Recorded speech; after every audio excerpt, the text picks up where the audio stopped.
Hello and welcome to my vlog. I had things on my mind I wanted to talk about. It's been a long day and just very mind stressing. And then I took the girls up to Walmart to get some stuff, and I thought about taking the camera with me and doing my video blog from Walmart. There's a lot of things you can talk about in a Walmart. I thought about talking about, well, it doesn't matter, because what I'm going to do is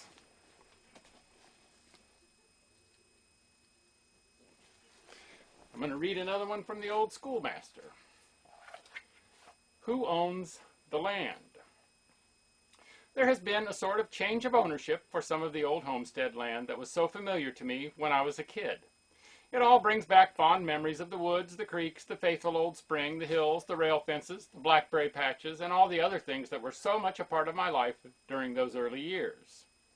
That land all belonged to us one time, or did it?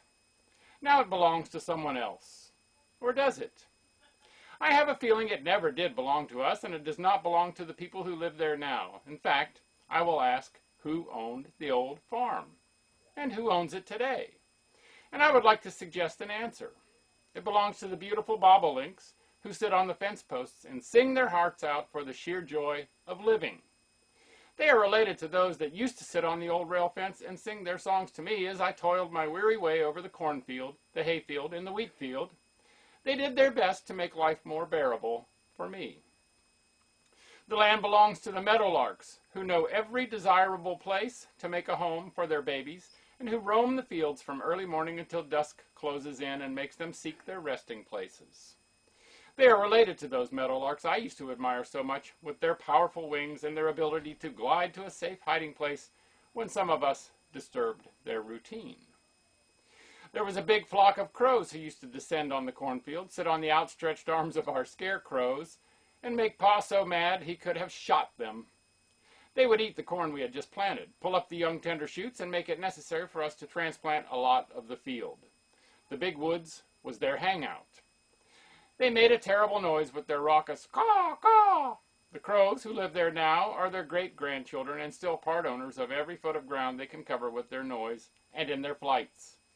There were whippoorwills, blue jays, robins, redbirds, sparrows, and others who never worried about mortgages or monthly payments, crops, or any freak of nature that might bring ruin to us or to the present humans who think they own that land.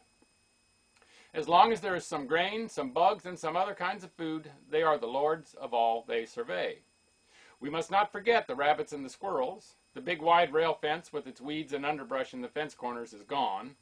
But I'll bet the rabbits still roam the fields and hide in the bottomlands and the brush heaps. They probably are not as plentiful today as they used to be when I was a kid, but there are enough of them to keep the tribe alive for generations to come.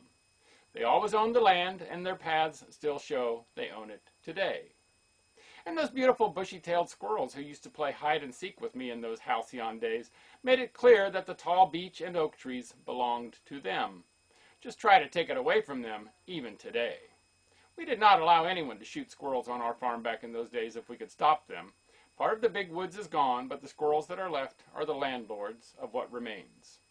We used to have lots of nests of big fat bumblebees, and there was always at least one bee tree in our woods. And believe me, they were the undisputed owners of their part of the land. It is still true today. They will brook no interference in the way they operate. The winds, the sun, and the rain all make that land worthwhile. They own it as they always did and always will. It would not be worth a nickel without them. So I submit that they and the birds, the rabbits, the squirrels, and all the other denizens of that land really own the land. We only thought we owned it. The people who bought it think they own it. They paid good money for it. They have signed the deed. The wild friends of my childhood are glad to have them around, but they are still the masters. And that's what Grandpa Sims thought about who owned the land. Make it a great day, and bye for now.